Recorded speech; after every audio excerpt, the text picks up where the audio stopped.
The Tarrant County Master Gardener Association has partnered with the Tarrant Regional Water District to encourage water conservation. TRWD maintains 4 area lakes and pipelines needed to provide surface water to local water treatment plants so they can clean that water to meet drinking standards for our communities. There are currently 2.3 million people living in Tarrant County, and this is expected to double over the next 50 years. At SaveTarrantWater.com, you can sign up for free weekly watering advice custom to your location. There's also an event calendar where you can find information about future classes and workshops. So be sure and check out SaveTarrantWater.com to sign up for their free services.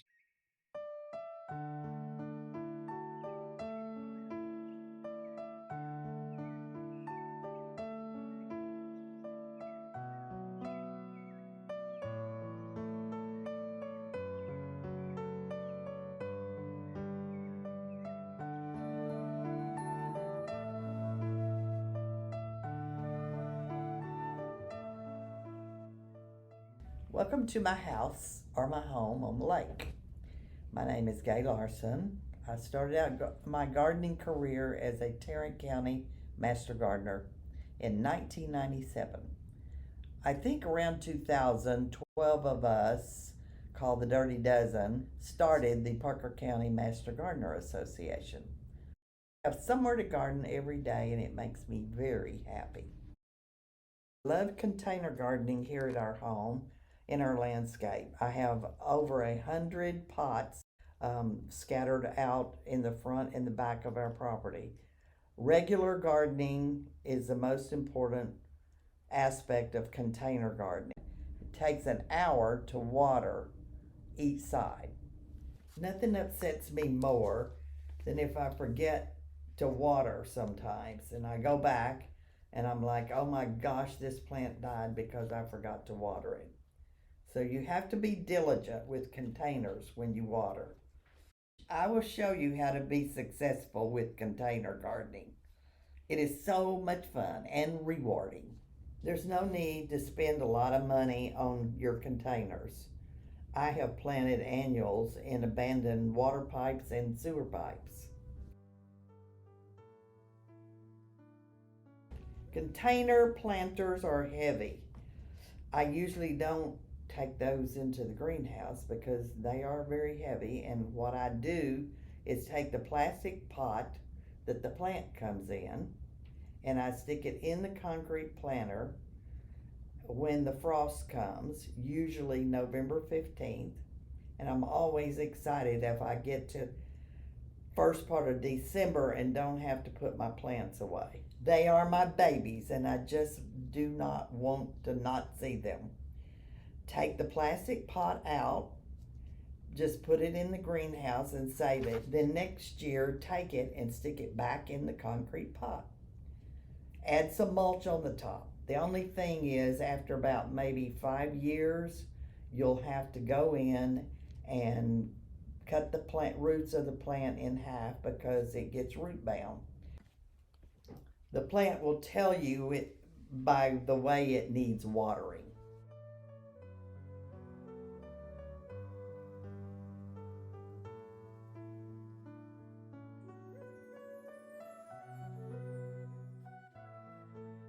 This one has 9 holes, and that way when I water it, it will not hold water.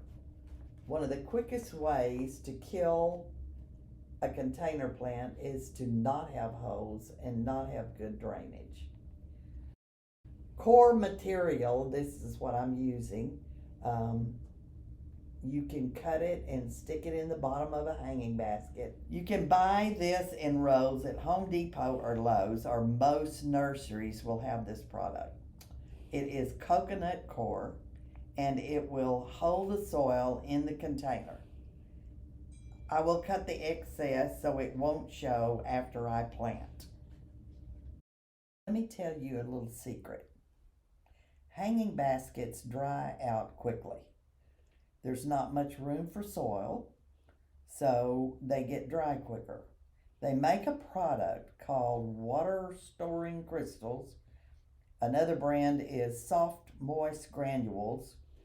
but they're like little moisture pellets, and when you water it, it swells up and holds the water. It looks like this, like little crystals. Add to your soil, mix it up when you put the soil in, and it will retain moisture for you. You can do containers without the moisture crystals, and I've done it both ways, and it will cut your watering time in half if you use them.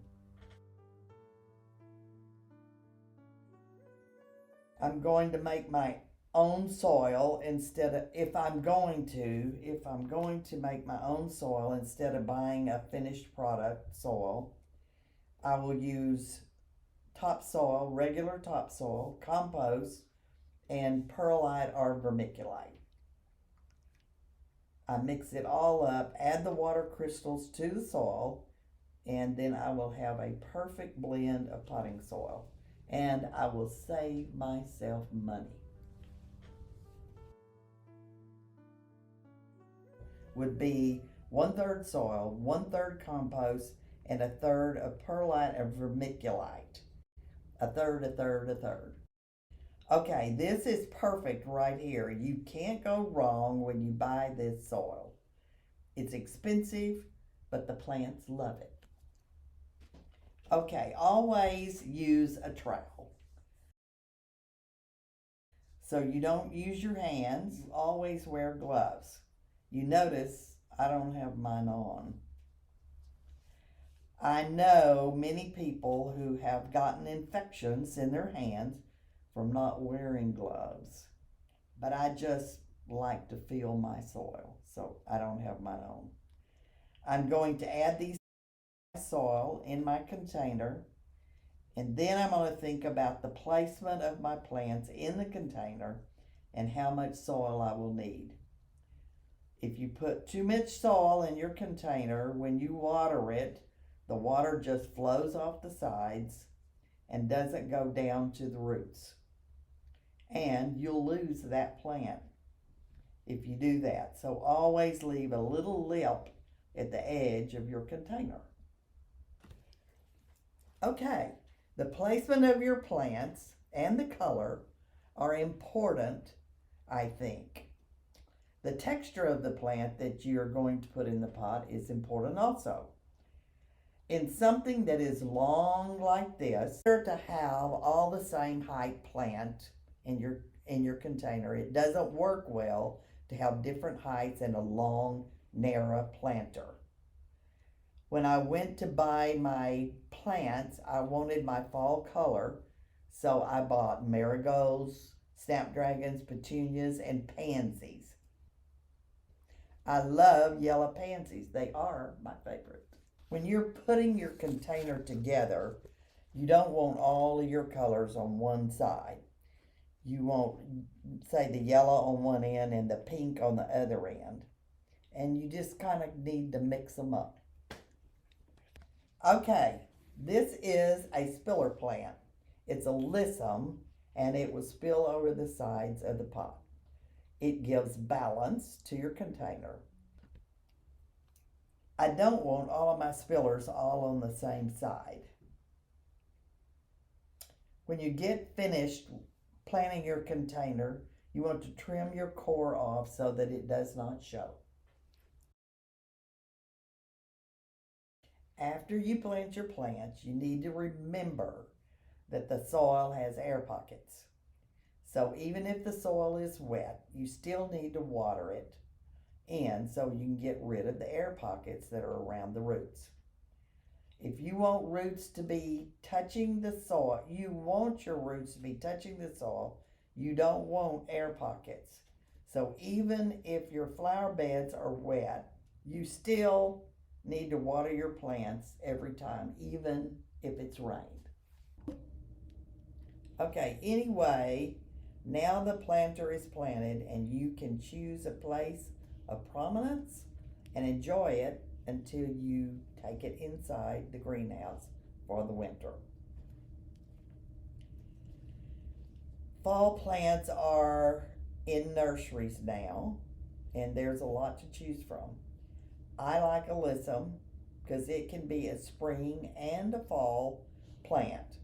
So educate yourself on the plants you're going to buy or that you see, and you'll be much, much more successful. Be blooming probably when it's 29 degrees, and it can take frost, so you can enjoy it longer. I'm going to plant these, and then I'm going to put it on my deck in full sun. Okay, when you pick your plants, don't pick a plant that likes shade and put it right by a plant that likes sun in the same container. Because one of them is not going to be happy. Get your trusty trowel. In this planter, you don't have much depth of soil. I've noticed a lot of people, when they plant their containers, don't bury their plants deep enough. They leave the top of the roots exposed, and then they just dry out quickly.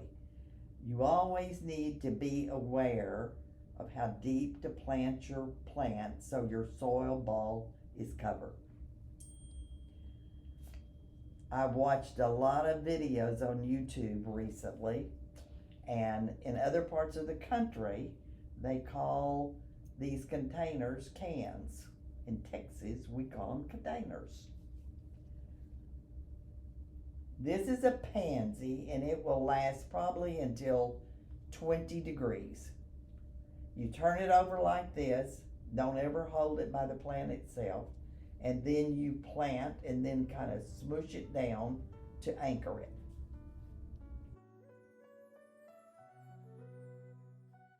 Think about color, like I'm going to put my spiller right here. And that is because I don't want it covering my bird. So I'm going to turn it over like this, squeeze it. I've got yellow pansies, and I'm going to do marigolds here. Always make sure you have soil around the plant's base. Don't just throw it in there and walk away. You press your soil in a little in the open spaces next to the container. It really needs a little soil between it and the container to be happy. And then this is dianthus. It will live in your flower bed in a plant grouping if you like, and it will give your bed color. It's great, but it also can be used as a container plant. I'm not going to put these together. I'm going to put this over here on the end, and then I think I'll put my other alyssum, which is my spiller, right here now. So I just need to fill in the back part of the container. When planting a container, you need to decide which view it will be seen from. I will show you when I plant the bigger pot. I think I will add my crystals right now before I finish. This doesn't have much soil, so it will not need many of these crystals. Then just kind of mix it in so that it goes down into the soil. You can add too many of these crystals. For example, one year I got so excited and added too much, and it hardened and stuck together. So just sprinkle a little bit. You don't have to have much. Now mix in the crystals. Thinking about planting colors as I finish here is one snapdragon. This is another plant that can be planted in your flower bed for the winter look of color, and also be used as a container plant. It blooms yellow and it blooms all winter long. You need to make sure all the pockets are filled. Okay, I think that's it. Of course, it needs to be watered in always.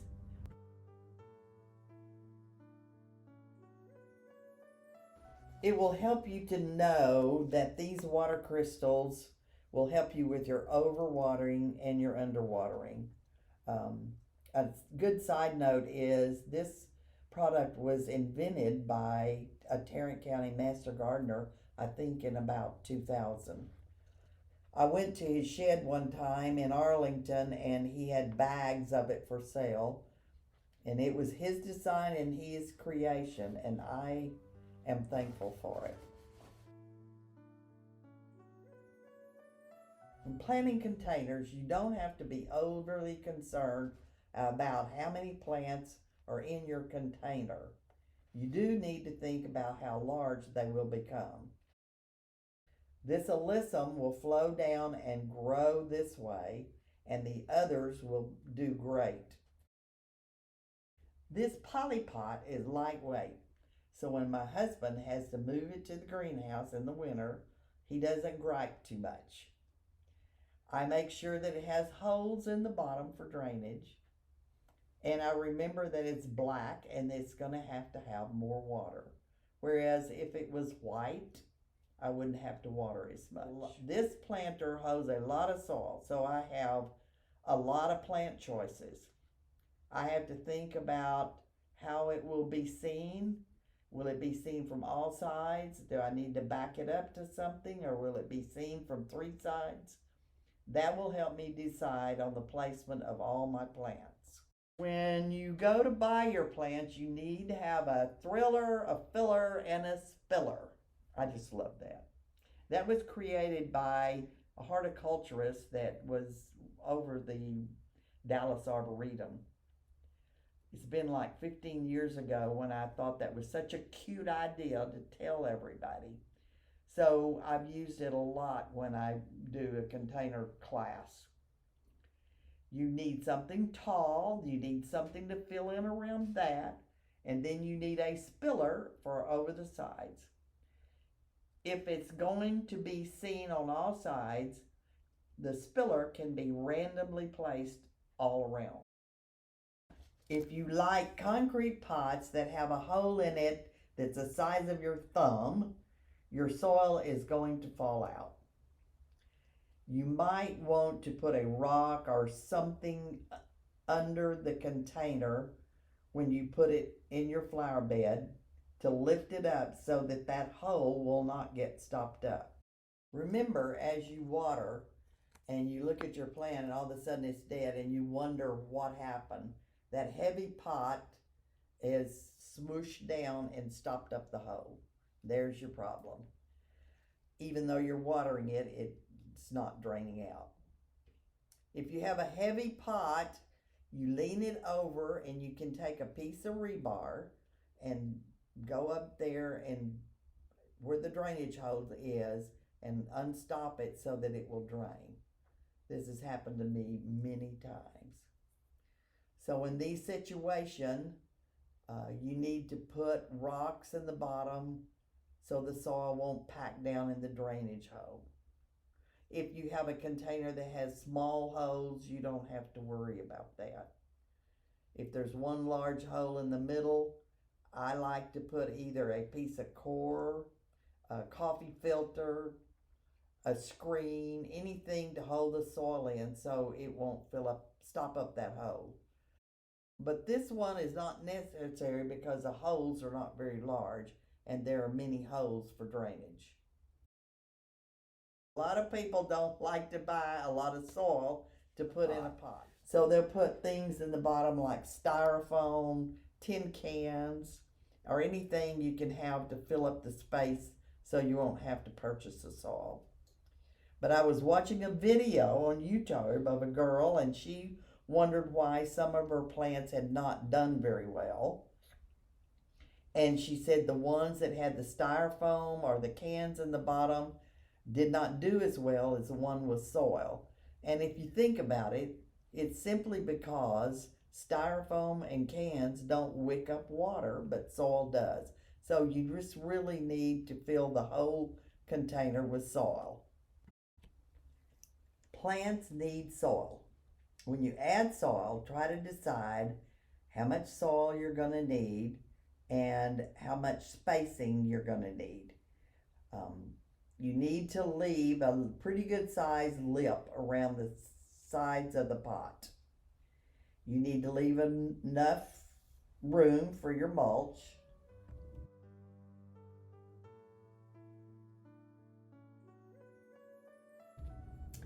Okay, now I'm going to add water crystals to my soil. And I know this planter is going to be out in the sun and it's going to dry out much faster. You don't need to worry about adding so many if it's a fall planting, but in the springs, because it's going to be there a long time through the hot summer months, you probably need to add more. You really just need to sprinkle about like this if you're going to sprinkle cheese on a pizza. That's about all it needs. The crystals are for the roots of the plant, so you really need to sprinkle them on the upper part and think about where the roots are going to be in the container. Some of the plants, the roots will go down pretty far, but you do want the crystals close to the roots. Now I'm going to plant the large container. This pot will be seen from one side, and I'm going to use my purple fountain grass as the thriller. This purple fountain grass is an annual, not a perennial. So you turn it over like this. The main thing you do when you buy a large container plant is look at the roots. If the whole thing is covered in roots, I will take the clippers and I will cut the sides in about 5 places. And then these roots, when they're planted, will spread out instead of circle around each other. This one is not bad, it's pretty good. And see, look at the bottom there. It makes kind of a crusty base. Then I'm going to make a place for it. Actually, I love purple fountain grass. It's not a water hog, and it looks really good. Okay, the next thing I need is something with color, and yellow and purple go together. I'll put this one right here. This is a celosia, and it comes in pink and yellow and red. See, these roots are not so bad in this one. In fact, this one is just about right. It's important to look at the tag on your plants. Like this bright yellow celosia, its large colorful blooms for a long-lasting garden display. This says it will reseed, so I'm not worried because I'm just going to take it to the greenhouse in November, so I really don't have to worry about it reseeding. Plant in sun or part sun, it gets 10 to 14 inches tall, and it will tell you its zone also, which here in Tarrant County or Fort Worth we're 8A or 7B. That is our cold hardiness zone. I want to make sure that one is not above the other as far as the top of the soil ball. Okay, I'm going to use this one. I love this pepper plant. It's a purple pepper plant. It's called Purple Flash. It's an ornamental pepper. It will not make it through the winter, so don't put this out in the ground and think it's going to be there next summer, because it will not, but it's still a great plant. This is my tool, and tools are very important to gardeners. I love tools. I want one of every kind. This is called a root slayer, and as you can see by the sides of it, it will go through clay. You really don't need it for container plants, but it's cute and has little sharp edges. I got it for Christmas. Okay, let's see what the roots are like on this one. Look, they're just right. See, you can see them, but they are not going round and round. This plant is not going to create a problem. So you can see I have a thriller back here and 2 fillers, and now I want my spiller. or maybe not. I don't know. I just look at it and see what I think it looks like best, of course. I tend to overplant my pots, but I just want a bunch of color and I want them lush looking. Okay, so we have yellow, purple, and more purple. So I need something down here. That is a croton. It's another plant they've hybridized where it can take sun. It used to be a shade plant, and now they've hybridized them so they can take more sun. So I think I'll use it here. And then maybe a marigold. This is Swiss chard, which is a vegetable, and I just love it. It's called Bright Lights. It's got yellow and red, and it will look really good in here, I think. Maybe it's too tall, so maybe I won't use it. I need my spiller, which is my alyssum. So, but you could use ivy or anything that's kind of grows long. There also is a plant called fig ivy, and it's a wonderful plant that will grow down.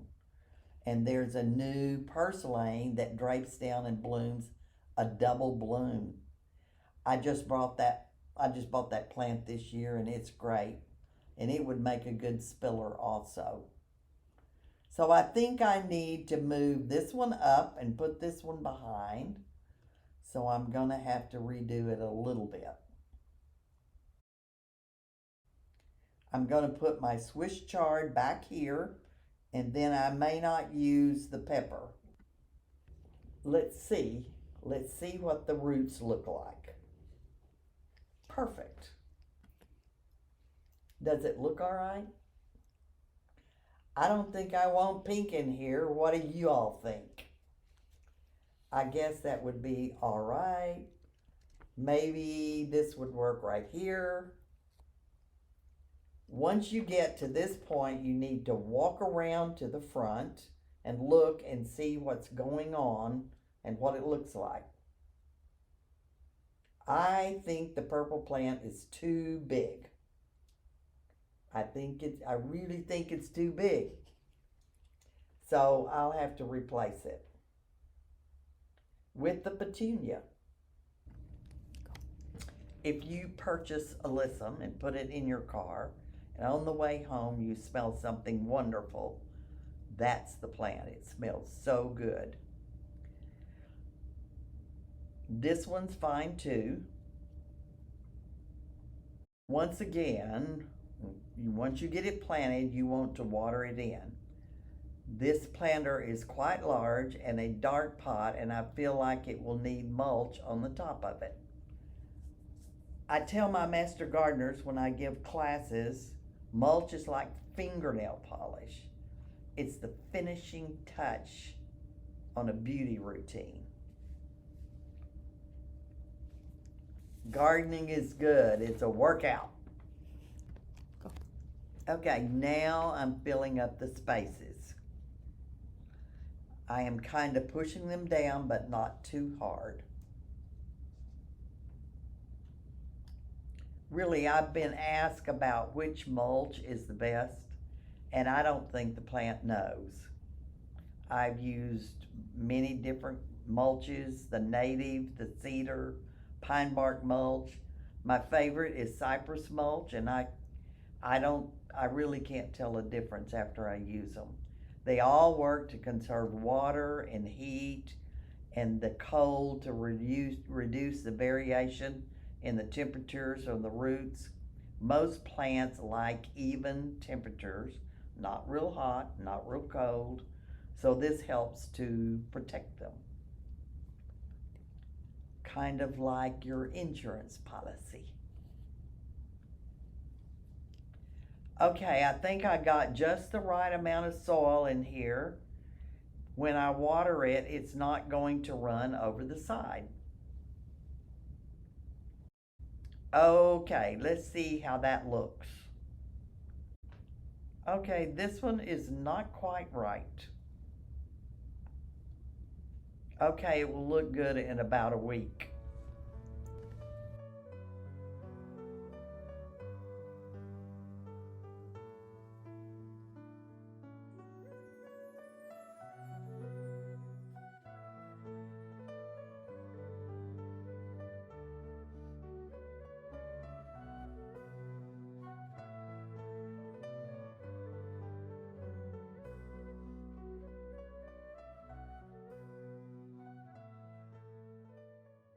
One of my favorite things to plant in the spring are my rusted water pipes.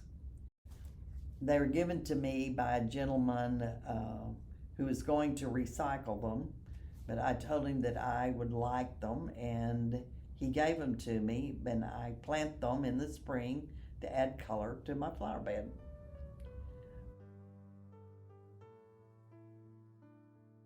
This is a water pipe, and I also have an old pump, and it's also kind of rustic, but I also like new things too. So this needs to be planted with some color. Fire ants have gotten in here. Heck, I don't know if y'all have fire ants, but oh my, they're bad this year. I will change out the soil ball about every 3 years. Soil goes all the way down to the bottom, so I don't have to do it very often, but anything with little soil, you have to water frequently. Be sure and watch your watering on small pots. Anyway, I think this is cute, and it's recycling. Some of my pots are glazed, some have cracks in them. When you buy the ones that have the cracks, they cost about a fourth of the price. These pots are expensive, but you can find them in certain nurseries in Fort Worth. Archie's in Fort Worth carries it, as a matter of fact, and you can buy them and get Gorilla Glue and fill in the cracks of the pot, and you can have a pot for a long, long time. A large pot like this, I chose a smoke tree because I have a place for the smoke tree that's not ready yet. So this is sort of my holding spot until a place is available. This is another glazed clay pot, and I think it's been here about 8 years. I've had several things in it, and it's kind of a holding container. This is a shrub. It's a viburnum, and viburnums get 6 to 10 feet tall, so I'll eventually have to take this out after it's been in here about a year, and I will take it out and plant it somewhere else in the landscape, but this is a great place to hold it. I have drip irrigation coming out of the back. There's tubing back there, and it comes up and comes over. I have a bubbler on it, so it waters automatically when I run station 7.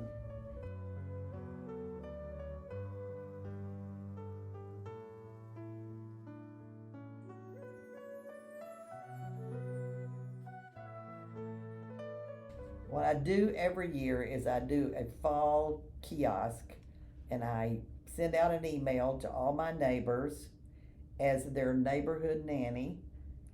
That's my name, and my husband does the front entrance to our development. What I do is a neighborly gesture to invite them to come, bring their family, and have their picture made by the lake. My very first person to come yesterday was Dottie Woodson, so that made me happy. She wanted to bring her twin daughters to have their picture made. I bought mums at a wholesale nursery, and then I needed pumpkins, and I couldn't find them in Weatherford. I talked to Ken Norman, my friend in the nursery industry, and he said, you need to go to Green's Produce in Arlington and buy your pumpkins. So I went to Greens and I got the pumpkins. And then my friend Sharon Nice, who is a Tarrant County Master Gardener, came and helped me design this. The bales of hay came from Ellen Woodward, who is a Parker County Master Gardener with me. Her son bales hay for a living. Every year I get my hay from him and set this up. And so you sit down here with your family and you can have your picture made by the lake. It makes me very happy to share.